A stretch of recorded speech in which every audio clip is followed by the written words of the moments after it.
नमस्ते दोस्तों, welcome back to my channel. तो चलिए अंग्रेज़ी की पढ़ाई को आगे बढ़ाते हैं और आशा करती हूँ कि आपने मेरे पिछले वीडियोस देखा होगा। यदि नहीं देखा है तो फटाफट से देख लीजिए ताकि आपको आगे पढ़ने और बढ़ने में आसानी हो। यस दोस्तों, आज के इस क्लास में हम सीखेंगे अंग्रेज़ी के मूल मंत्र के बारे में। ये अंग्रेज़ी के मूल मंत्र क्या होते हैं। अंग्रेज़ी में कुछ व्यक्तियों की पहचान की गई है जिसे हम पर्सन भी कहते हैं, जो कि अंग्रेज़ी का पूरा व्याकरण उस पर निर्भर करता है। अंग्रेज़ी के हर वाक्य और हर शब्द उनसे रिलेटेड होते हैं और उसी के मदद से आगे बढ़ते हैं या फिर उन्हीं के ऊपर लिखा जाता है। यस दोस्तों, तो इन्हीं व्यक्तियों की आज पहचान हम करेंगे अंग्रेज़ी में। यस, तो पहले व्यक्ति पर आते हैं। अंग्रेज़ी में 3 तरह के व्यक्तियों की पहचान की गई है। वे क्या क्या हैं? First person, second person, third person. Yes, तो फर्स्ट पर्सन क्या होता है? फर्स्ट पर्सन होता है स्पीकर। फर्स्ट स्पीकर यानी जो बोल रहा है, जो वक्ता है। मैं जो आपसे बातें कर रही हूँ, मैं जो आपसे बोल रही हूँ, तो मैं क्या हो जाती हूँ? मैं होती हूँ फर्स्ट पर्सन। नाउ यहाँ पर मैं अकेली भी आपसे बात कर सकती हूँ या फिर मेरे साथ कुछ लोग और भी हो सकते हैं, तो इसलिए उसे कहते हैं, हिंदी में इस तरह से कहते हैं, मैं यानी मैं अकेली जो आपसे बात कर रही हूँ। यदि मेरे साथ कुछ और लोग भी है तो उसे हम कहते हैं हिंदी में हम या हम लोग। तो इसी की अंग्रेज़ी हो जाएगी आई, वी ऑल। यानी आई, वी ऑल किस कैटेगरी में आता है? फर्स्ट पर्सन के कैटेगरी में। यस दोस्तों, यानी स्पीकर के साथ I, we all. Yes, now second person पर आते हैं। सेकेंड पर्सन कौन होता है? सेकेंड पर्सन होता है जो हमारी बातें सुन रहा है, जो मेरी बातें सुन रहा है, यानी कि आप मेरी बातें सुन रहे हैं तो आप हो जाते हैं सेकेंड पर्सन यानी कि लिसनर। यस, नाउ आप अकेले भी हो सकते हैं या आपके साथ काफ़ी और लोग भी हो सकते हैं, तो उसे क्या कहते हैं हिंदी में? तुम लोग। इसी की अंग्रेज़ी हो जाती है यू ऑल। यस दोस्तों, नाउ थर्ड पर्सन पर आते हैं। तो थर्ड पर्सन होता है आप और हम जिसके बारे में बात कर रहे हैं, या वो लोग भी हो सकते हैं या वे चीज़ें भी हो सकती हैं, तो वे हो जाते हैं थर्ड पर्सन। यानी फर्स्ट पर्सन और सेकंड पर्सन मिलकर जिसके बारे में बात करते हैं तो वह हो जाता है थर्ड पर्सन।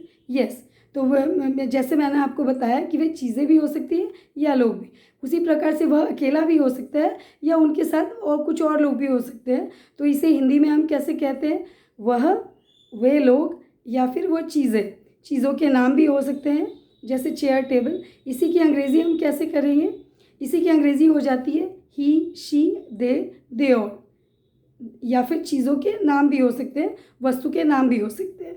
तो he, she, they all, chair, table या आई, टी, इट। चीज़ों के लिए हम लगाते हैं आई, टी, इट। यस, मैं रिपीट करती हूँ, first person, second person, third person. Yes, तो फर्स्ट पर्सन हुआ स्पीकर, सेकेंड पर्सन है लिसनर, थर्ड पर्सन है अबाउट हुम या अबाउट विच। तो फर्स्ट पर्सन में आता है आई, वी ऑल, सेकेंड पर्सन में आता है यू ऑल, थर्ड पर्सन में आता है ही, शी, दे ऑल या फिर आई, टी, इट, या फिर वस्तु के नाम भी हो सकते हैं या फिर किसी व्यक्ति का नाम भी हो सकता है।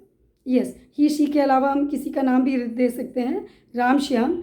और आई, टी, इट चीज़ों के अलावा हम किसी चीज़ों के नाम लगा सकते हैं आई, टी, इट की जगह, जैसे कि टेबल, चेयर, बॉटल, बॉक्स, कुछ भी चीज़ें हो सकती है। यस दोस्तों, आशा करती हूँ ये आपको आज की टॉपिक समझ में आई होगी पर्सन्स के बारे में, first person, second person, third person.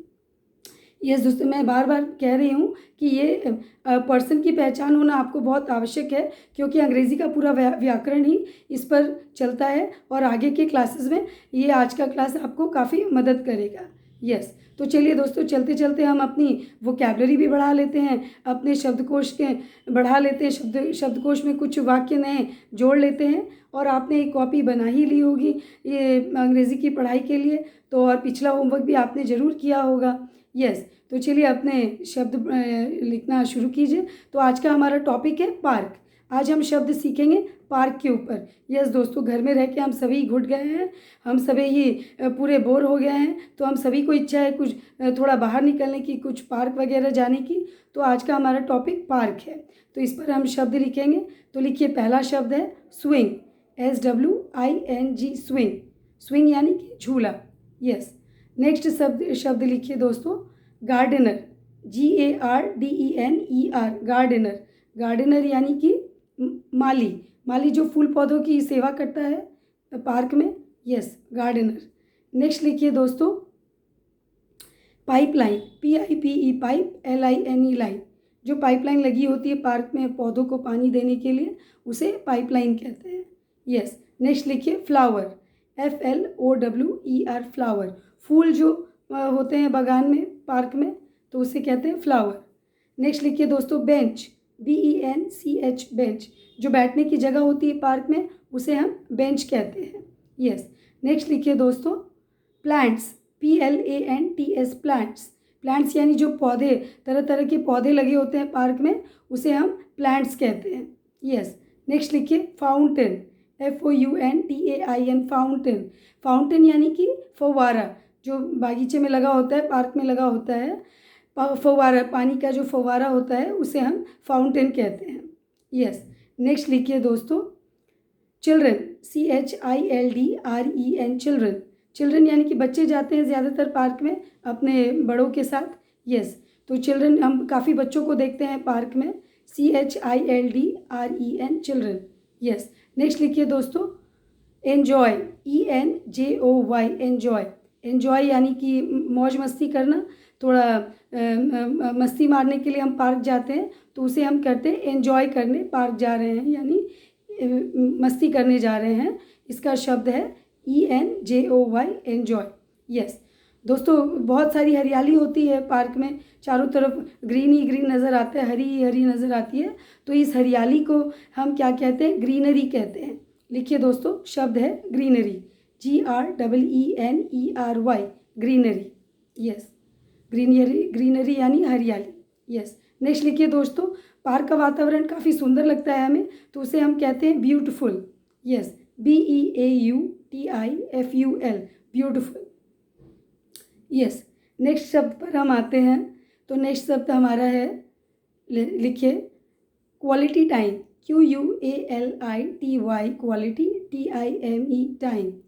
Yes, quality time बहुत लोगों से हमने बोलते और कहते सुना होगा कि I spent a quality time. Quality time का मतलब है कुछ क्षण, कुछ पल बिताना अपने परिजनों और प्रियजनों के साथ, कुछ बातें शेयर करना, कुछ अच्छा वक्त बिताना, बहुत बिजी लाइफ से कुछ समय निकाल के अपने प्रियजनों और परिजनों के साथ जब हम कुछ पल बिताते हैं, तो उसे हम कहते हैं quality time. Yes, QUALITY quality, TIME time, quality time. Yes. जैसे हम यस, आशा करती हूँ आपने ये सारे लिख लिए होंगे। यस। तो पिछले क्लास का भी आपने होमवर्क किया ही होगा, तो इसकी भी, इन शब्दों से भी आप वाक्य बनाने की ज़रूर कोशिश करेंगे। तो नेक्स्ट आएंगे हम कुछ नए टॉपिक के साथ, कुछ नए अंग्रेज़ी के व्याकरण के साथ, नए ग्रामर के साथ। यस दोस्तों, यदि आपको आज का ये वीडियो पसंद आया तो अपने फीडबैक कमेंट सेक्शन में जाके अवश्य दें, और हमारे चैनल को लाइक, सब्सक्राइब और व्यू अवश्य करें। थैंक यू दोस्तों।